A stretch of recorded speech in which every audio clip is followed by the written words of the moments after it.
Hi കൂട്ടുകാരെ, എൻ്റെ video കാണുന്ന എല്ലാ കൂട്ടുകാർക്കും സുഖമാണല്ലോ. ഞാൻ ഇന്നിവിടെ പരപ്പൻ ചാള കറിയാണ് തയ്യാറാക്കിയിരിക്കുന്നത്. ഇത് മാങ്ങയും പച്ചത്തക്കാളിയും ഇട്ട പരപ്പൻ ചാള കറിയാണ്. ഈ ഒരു ചാളക്കറി കഴിക്കാൻ നല്ല ടേസ്റ്റാണ്. പരപ്പൻ ചാള മാങ്ങ ഇട്ട് വയ്ക്കുന്ന കറി വയ്ക്കാനായിട്ട് കുറേ പരപ്പൻ ചാള അറുത്ത് കഴുകി എടുത്തതാണ്. അതിലേക്ക് നമുക്ക് കുറച്ച് ഉപ്പ് കല്ലിട്ട് ഒന്ന് വിരവി വെക്കാം. അപ്പോൾ അതിൻ്റെ ആ ഉളുമ്പ് നാറ്റമൊക്കെ ഒന്ന് മാറിക്കിട്ടും. കുറച്ച് സമയം ഇങ്ങനെ ഇട്ട് കഴുകിയാൽ മതിയാകും. ഇനി നമുക്ക് ചാളക്കറിക്കുള്ള അരപ്പ് തയ്യാറാക്കാം. അതിലേക്ക് ഒരു ചെറിയ മുറി തേങ്ങ ചുരണ്ടിയത് മിക്സിയുടെ ജാറിലേക്ക് ഇട്ട് കൊടുക്കാം. 1/4 സ്പൂൺ മഞ്ഞൾപ്പൊടി ചേർത്ത് കൊടുക്കാം. 2 സ്പൂൺ മുളക് പൊടി ഇട്ട് കൊടുത്തു. 1 സ്പൂൺ മല്ലിപ്പൊടി ചേർത്ത് കൊടുക്കാം. ഇനി നമുക്കിതിലേക്ക് ഉള്ളി ചേർത്ത് കൊടുക്കാം. പകുതി സവാള അരിഞ്ഞതാണ് ചേർത്ത് കൊടുക്കുന്നത്. ചെറിയ ഉള്ളി ചേർത്താലും മതിയാകും. ഇതിലേക്ക് ഇനി പുളി ചേർത്ത് കൊടുക്കാം. ഒരു നെല്ലിക്ക വലിപ്പത്തിനുള്ള പുളിയാണ്. ഇത് വീട്ടിലെ പുളിയാണ്, അതുകൊണ്ട് പിഴിഞ്ഞൊഴിക്കേണ്ട ആവശ്യമില്ല. അരച്ചെടുത്താൽ മതിയാകും. ഇതിലേക്ക് ഇനി ആവശ്യത്തിന് വെള്ളം ചേർത്ത് അരച്ചെടുക്കാം. ഇനി ഒരു ചട്ടി അടുപ്പിലേക്ക് വെച്ച് കൊടുക്കാം.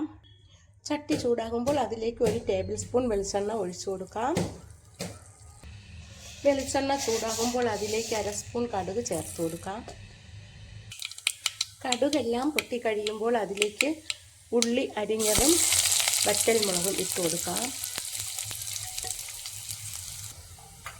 ഉള്ളിയൊക്കെ ഒന്ന് മൂത്ത് വരുമ്പോൾ അതിലേക്ക് 1/4 സ്പൂൺ ഉലുവ വറുത്ത് പൊടിച്ചത് ചേർത്ത് കൊടുക്കാം. 1/4 സ്പൂൺ കുരുമുളക് പൊടി ചേർത്ത് കൊടുക്കാം. എന്നിട്ട് ഇതൊന്ന് ഇളക്കി കൊടുക്കാം. ഇതിലേക്ക് ഇനി ചതച്ച വെളുത്തുള്ളി ഇട്ട് കൊടുക്കാം. 4-5 ചതച്ച വെളുത്തുള്ളിയാണ് ഇട്ടത്. ഇനി ഒരു കഷ്ണം ഇഞ്ചി ചതച്ചത് കൂടി ഇട്ട് കൊടുക്കാം. എന്നിട്ട് ഇത് ഇളക്കി കൊടുക്കാം. ഇനി നമുക്ക് അരച്ച് വച്ചിരിക്കുന്ന അരപ്പ് അതിലേക്ക് ചേർത്ത് കൊടുക്കാം.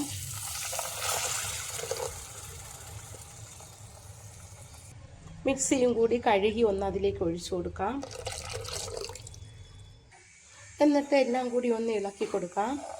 ഇനി നമുക്കിതിലേക്ക് ആവശ്യത്തിനുള്ള ഉപ്പ് കൂടി ചേർത്ത് കൊടുക്കാം.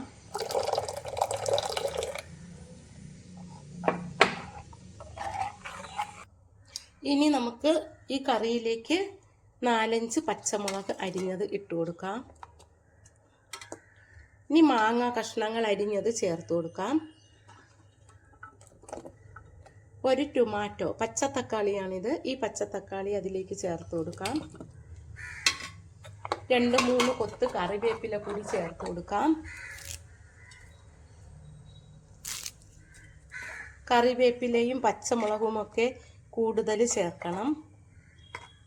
ഇനി ഇത് തിളയ്ക്കുമ്പോൾ മീൻ കഷ്ണങ്ങൾ ഇട്ട് കൊടുക്കാം. ഈ ഉപ്പിട്ട് വെച്ച മീൻ നല്ലതുപോലെ കഴുകിയെടുക്കാം. ഈ ഒരു ഉണ്ടൻ മുളകും കൂടി നമുക്ക് ഈ കറിയിലേക്ക് ചേർത്ത് കൊടുക്കാം. ഇത് നല്ല മണമുള്ള മുളകാണ്. പ്രഷറിനൊക്കെ വളരെ നല്ലതാണ് ഈ മുളക്. ഇത് നമുക്കതിലേക്ക് ചെറുതായിട്ട് അരിഞ്ഞിട്ട് കൊടുക്കാം. ഈ മുളക് ഇടുമ്പോൾ കറിക്ക് നല്ല ടേസ്റ്റ് കിട്ടും. കറി തിളച്ച് വരുന്നുണ്ട്. അരപ്പ് തിളച്ച് വന്നു. നമുക്കിനി ഇതിലേക്ക് ചാള മീൻ ഇട്ട് കൊടുക്കാം. ഈ ഉപ്പ് വെച്ച് കഴുകുമ്പോൾ ഇതിൻ്റെ നാറ്റമൊക്കെ മാറിക്കിട്ടും. നല്ല ടേസ്റ്റുമായിരിക്കും. പൊടിഞ്ഞൊന്നും പോകത്തില്ല. ഞാനിത് മുഴുവനായിട്ടാണ് ഇട്ടത്, മുറിച്ചതൊന്നുമില്ല. നല്ല പരപ്പൻ ചാളയാണിത്. ഇനി നമുക്കിത് ഒരു അടപ്പ് വെച്ച് അടച്ച് വേവിക്കാം. ഈ മീൻ തിളച്ച് വരുമ്പോൾ തുറന്നിട്ട് നന്നായിട്ടൊന്ന് കറക്കി വെച്ച് കൊടുക്കണം.